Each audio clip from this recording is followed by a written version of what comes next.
저게 이제 하박국 선지자가 이스라엘의 악행과 범죄를 바라보고 하나님께 중보기도하는 내용입니다. 그림 한번 그려보고 설명을 드리겠습니다. 찬송가 412장입니다. 찬송가 412장입니다.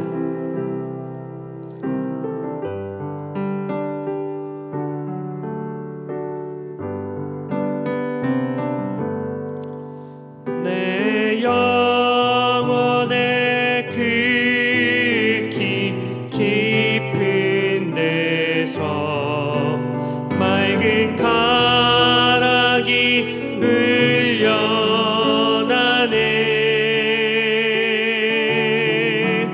하늘 곡조가 언제나 흘러나와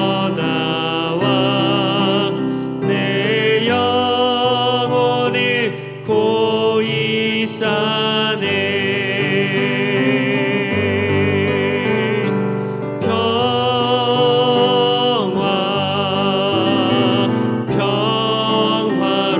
평화로다 하늘 위에서 내려오네.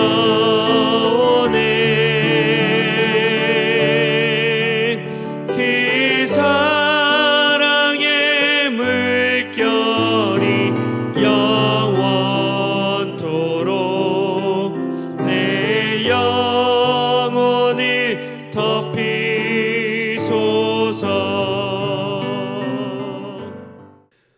이 하박국 선지자가 살아있는 동안에 이제 아수르는 이미 이제 바벨론 멸망한 후입니다.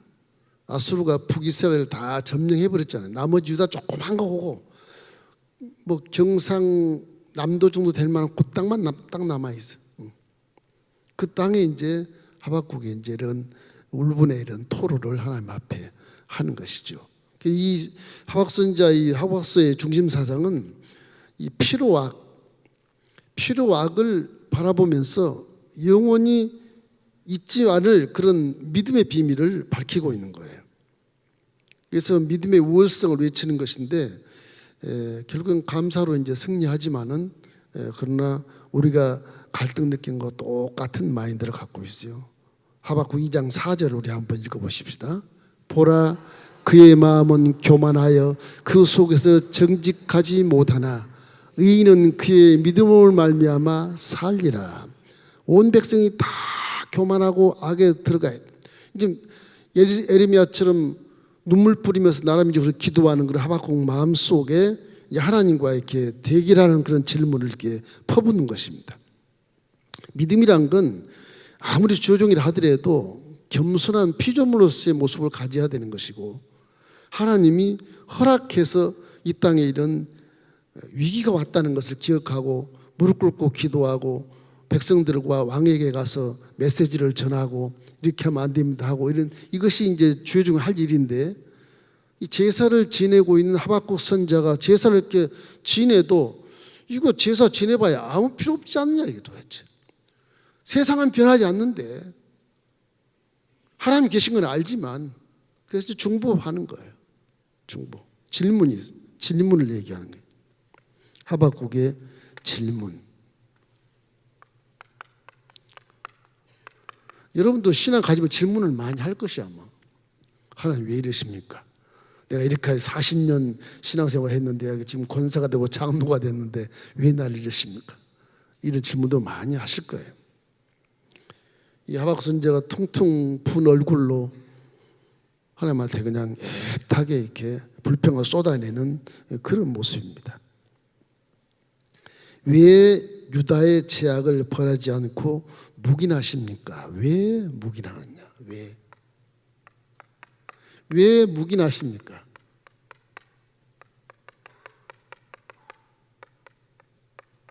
이거 질문해. 유다의 죄를 벌하지 않고 죄악을 왜 묵인하냐는 거죠. 주의종이 봤을 때 이거는 망하는 꼴이고 절대절망에 종말이 가까웠는데 하나님은 왜 이렇게 가만히 계십니까? 왜 그런 질문을 하는 거예요. 나라가 위태로울 뿐만 아니라 온 백성이 다 지금 절망 속에 처하는 우리의 지금의 시대처럼 하박국서 1장 2절로 4절 우리 한번 읽어보십시다. 야훼여 내가 부르짖어도 주께서 듣지 아니하시니 어느 때까지니까? 내가 강포로 말미암아 외쳐도 주께서 구원하지 아니하시나이다. 어찌하여 내게 죄악을 보게 하시며 폐역을 눈으로 보게 하시나이까? 겁탈과 강포가 내 앞에 있고 변론과 분쟁이 일어났나이다. 이러므로 불법이 해이하고 정의가 전혀 시행되지 못하오니 이는 악인이 의인을 에워쌌으므로 정의가 굽갱하며 행하여 집나이다. 우리 똑같지 않습니까? 우리나라 지금 현실이 똑같은 현실이 지금 내가 부르지도 죽겠지 아니한 주의 종의 기도를 통해서 뭐 내가 강하게 강포함으로 외쳐도 응답도 안 하시고 이 간악을 이 불의를 폐역을 목도를 보게 하고 그리고 분쟁과 변론이 일어났고 정치인들은 분쟁하고 변론하고 이제는 우리의 말씀이 해이해지고 성도에도 신앙도 해이해지고 공의가 없고 악인이 다 우리 의인들을 둘러싸가지고 저 교회 저 걱정스럽다 저 신이 어디 출장 갔나 보다 이런 희롱을 받고 있는 이 세상과 똑같은 얘기 똑같은 얘기. 왜 하나님이 묵인하십니까? 이 묵인한다는 없는 것처럼 그냥. 그러니 하박국 선자가 얼마나 애타겠어요. 제사장으로서 맨날 피 묻혀서 제물을 이렇게 번제로 태워서 보내고 피를 갖다가 제사를 하나님에 뿌리는데 이 뿌려봤자 무슨 필요가 있냐? 하나님 어디 계시냐? 이렇게 우리가 제사를 드리고 제물을 드려도 왜 묵인하십니까? 그런 내용이에요. 이 주의 종 애타는 거죠, 마음이. 둘째는 더 놀란 것은 어떤 것이냐? 왜라는 말이 자꾸 들어가요. 이 질문이니까. 왜 더 악한 나라, 악한 바벨론을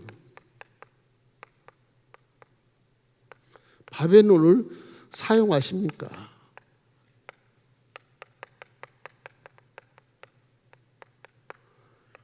아니 유다가 선민인데 아무리 악해도 그렇지 애초부터 악한 저 바벨론을 왜 사용해서 선민 유대인을 멸망시키려 합니까? 하나님이라면 우리 선민은 그래도 살려주셔야지. 응? 선민은 살려주셔야지.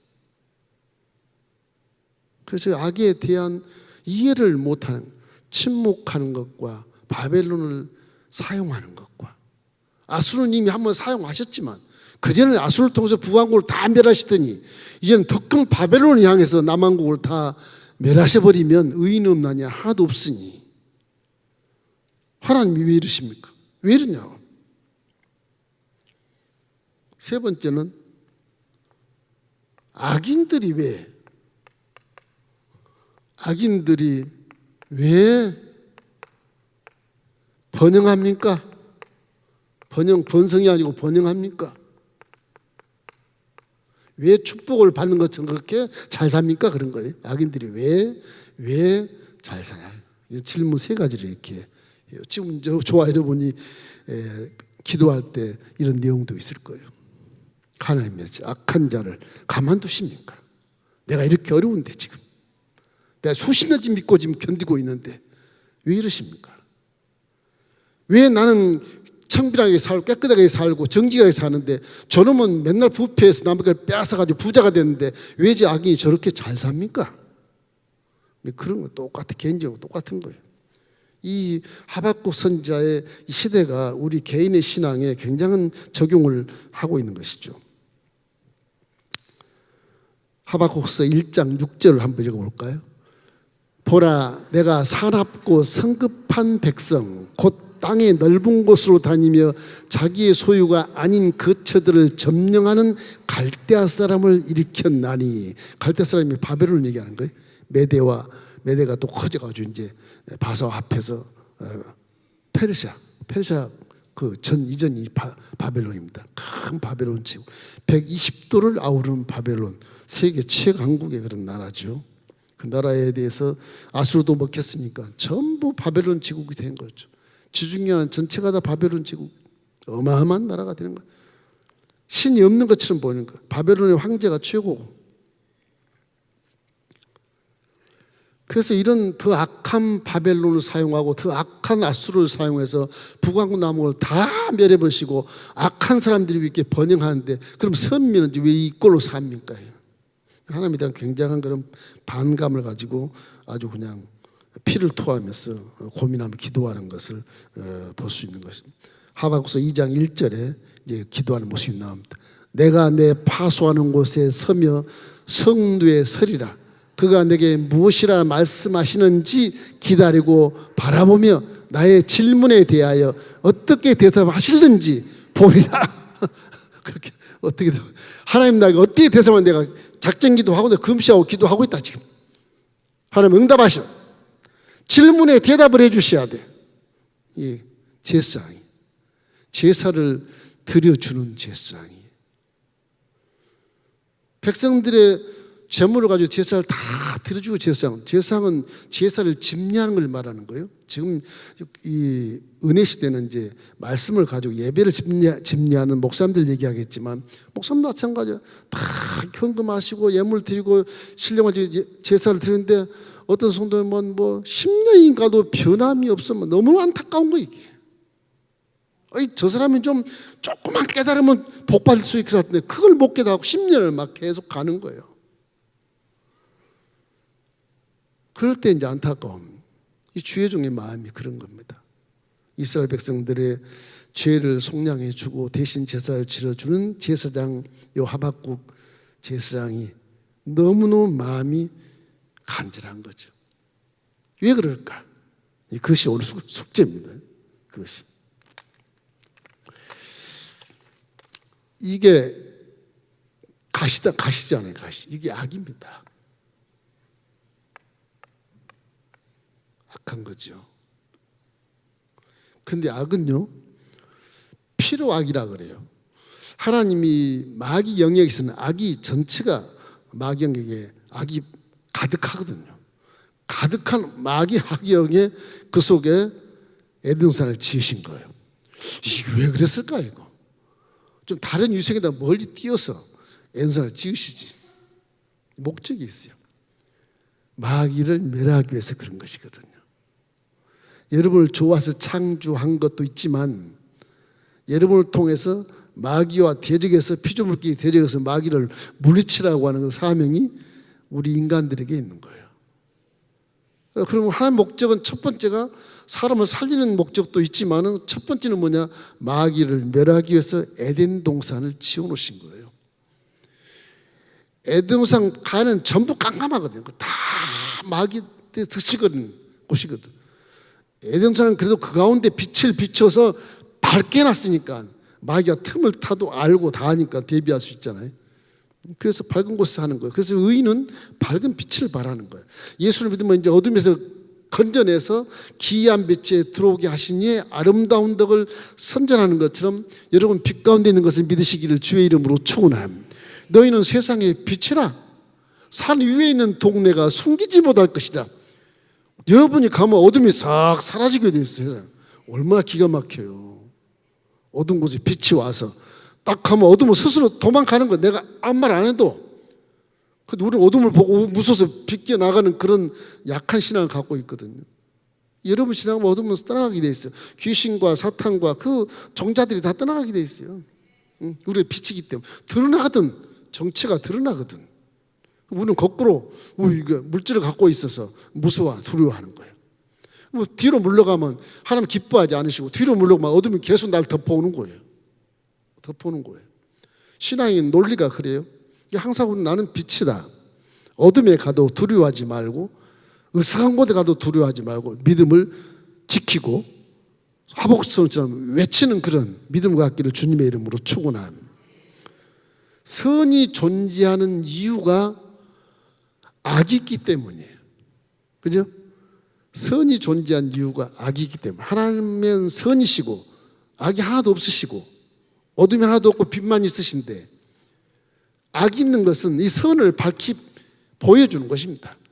선이 있으므로 악이 필요해. 필요악이라 그래. 필요악. 사실은 필요악이 아니고 악이 아니고 이게 존재입니다. 존재. 존재의 악이에요. 사실은. 이미 악이 존재 있는 곳에 에덴을 지어서 우리를 창조했기 때문에 그래요. 악은 이미 존재한 곳으로 살고 있는 거예요. 이미 던져져가 살고 있는 거예요.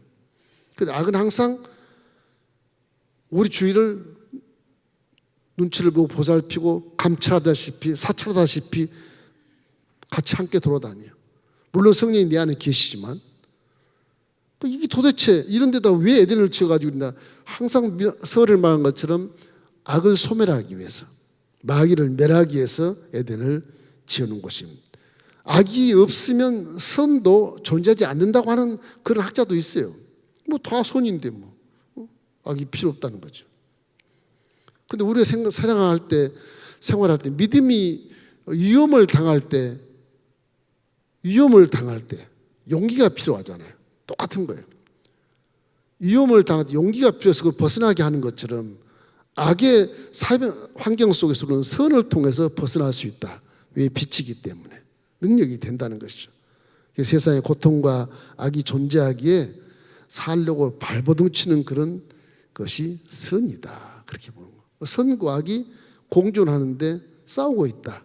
그래서 이 악이 어떤 것을 필요로 하냐. 이것이 우리를 가리키는 어떤 스승 같은 거예요.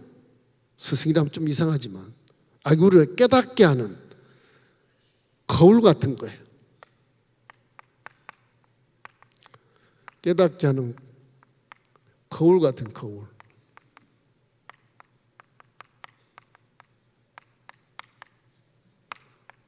거울에 비추면 내 얼굴에 티가 묻는 것도 알 수 있잖아요. 성경에는 율법이 있는 것은 죄를 깨닫게 함이라 그래요. 악이라고 하는 것이 그래서 항상 우리를 어떻게 보면 연단시키고 강하게 하고 깨닫게 해서 믿음이 성숙하게 만들 수가 있어요. 뒤에다 대나무를 이렇게 그려놨는데 대나무 이게 마디마디가 이렇게 마디마디가 이 마디가 다 이렇게 휘어져도 바람에 불어도 꺾이지 않게 대나무가 살아나거든요. 이렇게 자라거든요.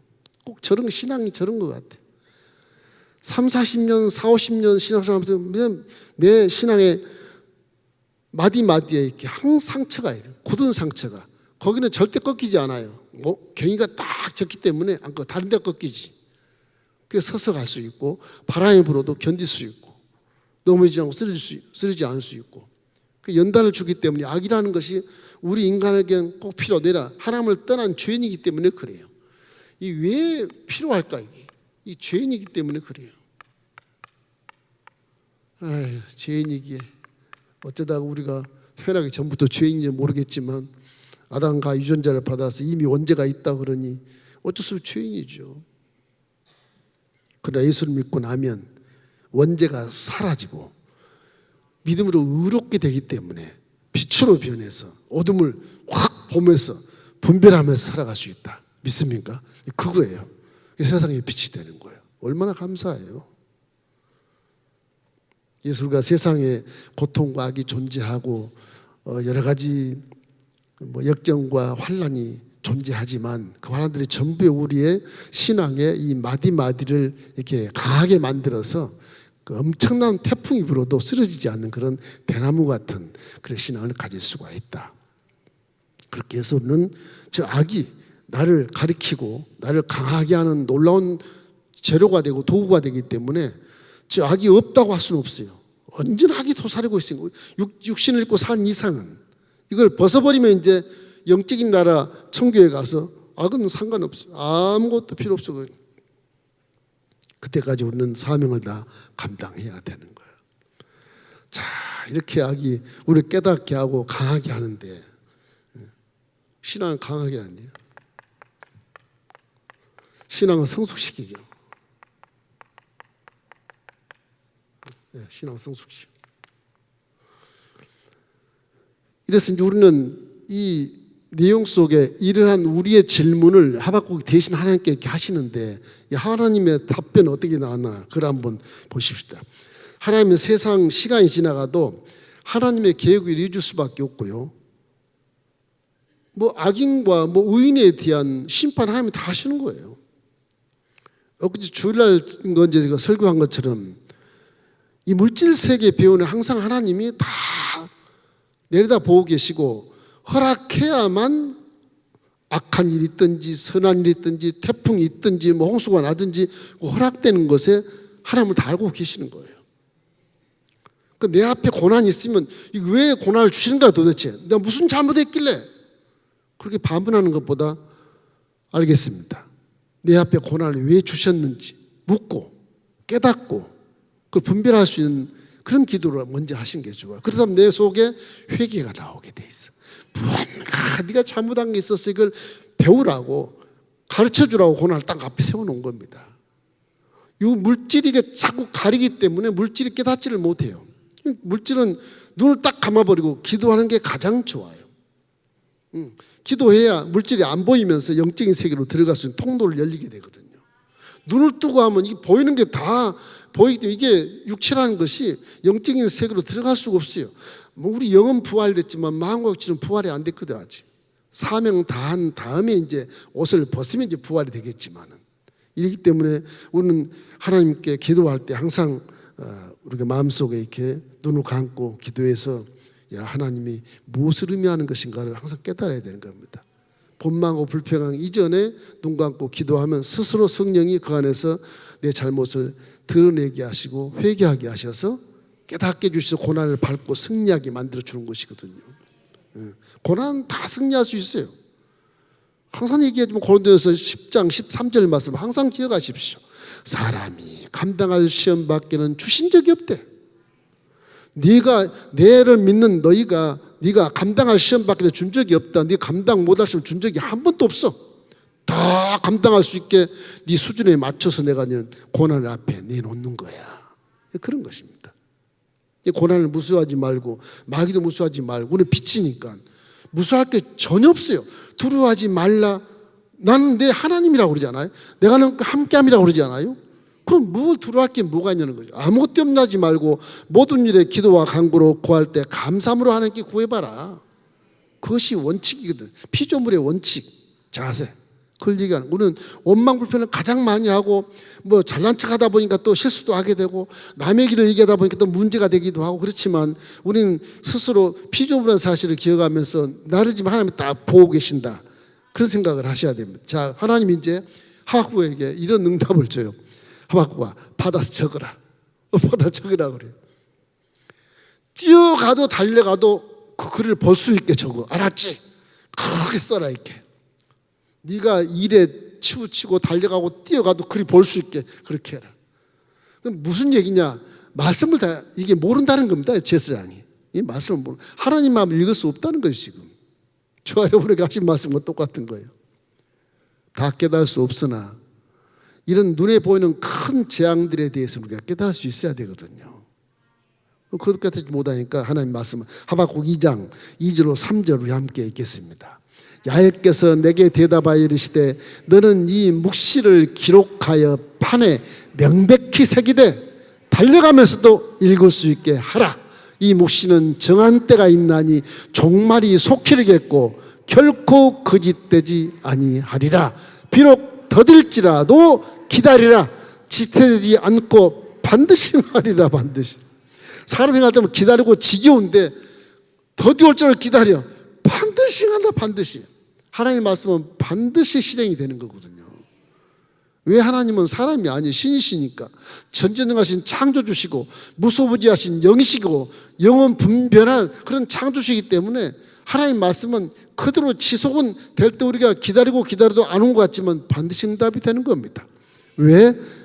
민수기 23장 19절 말씀처럼 하나님은 사람이 아니시니 거짓말을 아니하시고 인생이 아니시니 후회가 없어. 하신 말씀을 그대로 실행한다고 말씀하시거든요. 우리는 기다리지 못해서 아둥바둥 하는데 그 기다림이라는 게 우리에게 별 의미가 없어요. 하나님이 어느 순간에 때를 딱 맞춰서 빵 터뜨리면 그때 우리는 살아나는 거예요. 그래서 열심히 기도하는 뒤로 물러가면 내가 저를 기뻐하지 아니하리라. 그래서 히브리서 10장에 나와 있지만은 그렇게 뒤로 물러가는 약한 믿음 가지고 안 된다는 것입니다. 그러면서 4절에 보면, 하박국 2장 4절에 보면 여러분이 잘 아는 말씀이 나와요. 보라, 그의 마음은 교만하여 그 속에서 정직하게 못하나 의인은 그의 믿음으로 말미암아 살리라. 믿음으로 말미암아 의인은 믿음으로 말미암아 살. 예수님이 이렇게 십자가 위에서 고난받은 이 부분들은 우리의 죄를 씻어내기 위한 악을 소지시키는 거거든요. 내 머릿속에 있는 사상, 이걸 다 그냥 가시관을 덮어쓰고 얼굴이 피의 낭자가 돼서 회개하고, 그 가시관을 통해서 여러분의 사상을 다 쫓아버리고 하나님의 말씀을 집어넣는 것입니다. 그것이 인간의 근본이요 진리이기 때문에 그래요. 솔로몬이 말한 것처럼 하나님을 경외하고 그 명령들을 지킬지어다. 이것이 사람이라는 존재의 근본이라고 말해요. 근본. 저 얘기 들으면 어떻게 보면 대학도 갈 필요 없고요, 뭐 박사학위 받을 필요 없고요, 하나만 잘 믿으면 박사 이상으로 잘 살 수 있어요. 그 중고등부 대학이 만든 건 다 물질 세계에서의 그런 사고방식으로 공식을 만들어서 약간의 지혜는 있으나 이 그런 뭐 수양과 도덕은 될지 몰라도 그 진리가 아니기 때문에 인생 삶 속에서 별로 필요치 않습니다. 사실은 진리가 필요하지. 우리가 욥의 고난을 보지 않습니까? 욥은 의인이잖아요. 동방우수 땅에 거부고 악에서 떠난 자고 주님이 의인으로 인정한 자잖아요. 믿음이 의인이에요. 그 죄가 한 번도 없는 자예요, 욥은 지금. 그런데 하나님이 시험하여 이르시되 사단을 보냈잖아요. 그러니까 하나님이 사단에게 허락을 해야 사단이 가서 욥을 고난시키지, 사단이 지멋대로 가서 욥에게 뭐 찌르고 뭐 그렇게 하질 않아요. 못하게 돼 있어요. 하나님한테 와서, 하나님, 저 동방우수 욥이 하나님 왜 잘생기지 않습니까? 왜 그러느냐? 복을 주시니까 잘생기죠. 복을 뺏어보세요. 저놈이 잘 섬기나? 당장 하나님 떠날 겁니다. 고자질 하는 거예요, 사단이. 그래, 그럼 네가 가서 한번 시험해 보되 생명에는 절대 건들지 마라. 알았지? 예, 알겠습니다. 신이 나서 사단이 가서 난리 법석을 치는 거 아니겠어? 하루아침에 그냥 막 종들과 뭐 약대가 뭐 소, 양 다 잡아갖고 가버리고 종들 죽이고 하고, 태풍이 불어서 막 열 자녀가 사그리 못 살게 버리고, 이 여자는 또 아내는 하나님께 욕하고 죽어버리라 그러고 가출해버리고 떠나가 버리잖아요. 그런 기가 막힌 일을 당한 의인이, 죄가 한 번도 없는 의인이 그런 기가 막힌 일을 당했을 때 욥의 모습을 보면 우리가 많은 깨달을 수 있는데, 와, 나는 욥처럼 그럴 수 있을까? 난 욥이 아닌데. 이렇게 물러설 수밖에 없는 욥의 믿음을 우리가 교훈 삼아 볼 수 있어요. 욥이 그렇게 고난받고 힘들어 봐도 하나님을 원망하지 않아요. 속으로는 딱 이래요. 아이고, 내 어머니 뱃속에서 어머니가 죄인이라서 내가 죄인으로 출생했는데 차라리 나지 않았으면 좋을 뻔했다 생각은 하는데 입으로는 절대 말하지 않아요. 욥이라는 분이 의인이라는 그 의를 지키는 것은 우리가 좋은 교훈이 될 수 있어요. 이 입조심을 잘해야 해요. 입조심을. 입에 탁 우리 엄마가 쓸데없이 나를 놔가지고 그러면 마귀가 탁 가서 잡힙니다. 그건 마귀가 승리하는 거예요. 욥은 말 딱 닫아버려요. 속에 약간 죄인 어머니가 날 낳아서 나도 죄인이지 않았으면 좋았을 걸 생각을 해도 생각만 했지 입으로는 방정 떨지 않았거든요. 이런 무슨 일을 행할 때 입에서 악한 말이나 이런 부정적인 말이나 이런 판단과 정죄와 비판의 말을 아예 하지 마십시오. 속에 비판하고 싶고 판단하고 싶어도 입 딱 다물고 그냥 있으세요. 그냥 기도하는 마음으로 듣고만 있어요. 그쪽 편이 되지 마세요. 편이 되면 마귀가 딱 잡아요.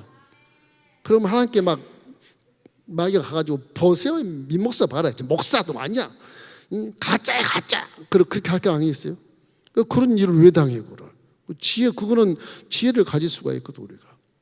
욥이 나중에 다 당한 다음에 새 놈의 친구들이 와가지고 그놈들 친구들이라고 원로 이제 원로 목사가 돼가지고 나중에 함께 살아갈 놈들인데 그놈 친구들이 와가지고서 위로하러 왔다가 판단하고 정죄하고 비판하니까 욥이 막 화가 나는 겁니다. 화가.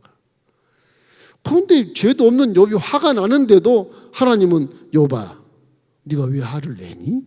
그러는 거예요. 하나님도 그렇잖아요. 가만히 잘 살고 믿음 잘 지키는 욥에게 왜 마귀한테 시켜가지고 이 난리를 펼쳐놓고 하나님 나한테 와서 너 왜 불평하니? 무슨 소리예요? 주권은 하나님께 있다는 거예요. 내가 아무리 정직하게 살다가 시험을 당해도 나 왜 이러십니까? 그럴지 모르겠지만 피조물은 그렇게 할 수 없어요. 하나님이 딱 나타나시면 잘못했습니다. 잘못 안 했어도 잘못했습니다. 그럴 수밖에 없는 거예요. 우리 운명이 그런 거예요.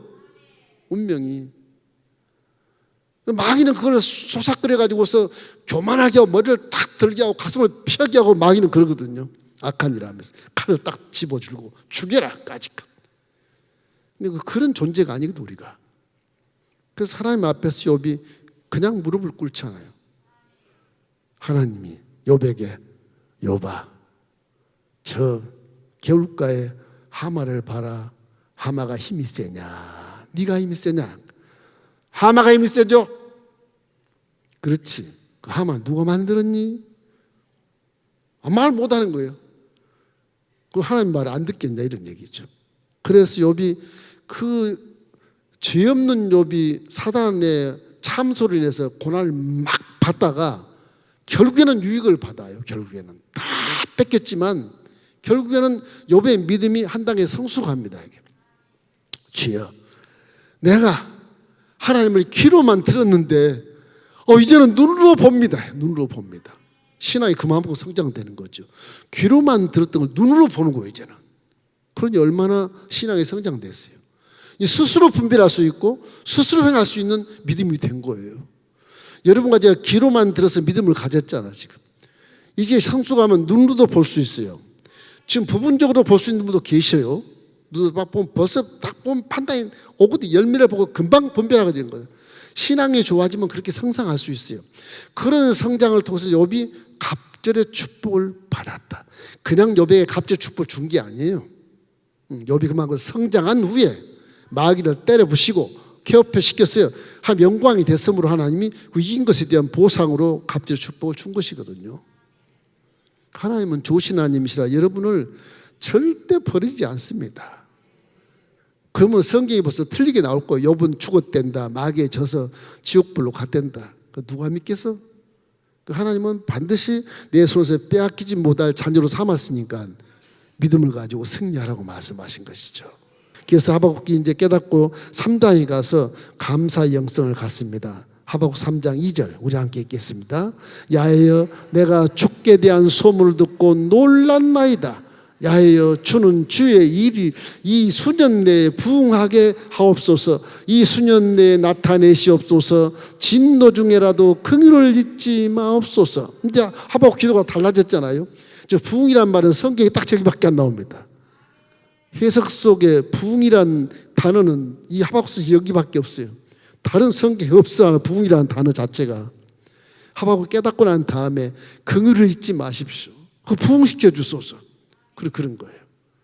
이것이 이제 신약이 와서 부응의 역사가 나타나죠. 연결이 다 되어 있는 것입니다.